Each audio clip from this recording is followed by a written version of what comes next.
एका व्यक्तीला जपताना जर तुम्हाला रोज स्वतःलाच तोडावं लागत असेल तर ते नातं नाही, ती स्वतःची शिक्षा असते. काही लोकांच्या आयुष्यात एक अशी वेळ येते जिथे नातं टिकण्यात इतके गुंतून जातात की स्वतःलाच विसरून जातात. तुम्ही कधी नोटीस केलंय का? पूर्वी तुम्ही किती हसायच्या, मनासारखं बोलायच्या, छोट्या छोट्या गोष्टीमध्ये आनंद शोधायच्या. पण आता बोलण्याआधी 10 वेळा विचार करावा लागतो. हे बोललं तर त्यांना राग येईल का? हे केलं तर ते दूर जातील का? म्हणजे आपण नात्यात असतो पण स्वतःसारखे राहतच नाही. सगळ्यात वाईट काय आहे माहीत आहे?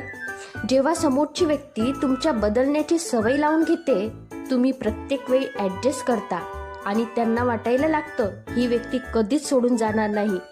तुमचं रडणं, तुमचा त्रास, तुमची किंमत सगळंच कमी होऊन जातं. तेव्हा मात्र एक दिवस आशा स्वतःकडे बघताना वाटतं, ही आधीसारखी मीच राहिली नाही. फक्त नातं टिकवण्यासाठी जर तुम्हाला तुमचा स्वभाव बदलावा लागत असेल, तुमचा मन मारावं लागत असेल तर थांबा.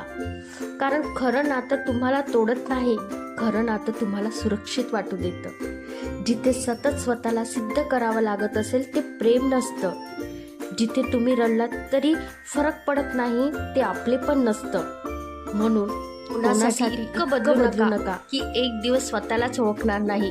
कारण स्वतःला हरवून कोणतंच नातं टिकत नाही. तुम्हाला व्हिडिओ आवडला असेल, माझ्या विचारांशी सहमत असाल तर लाईक आणि सबस्क्राईब नक्की करा. धन्यवाद.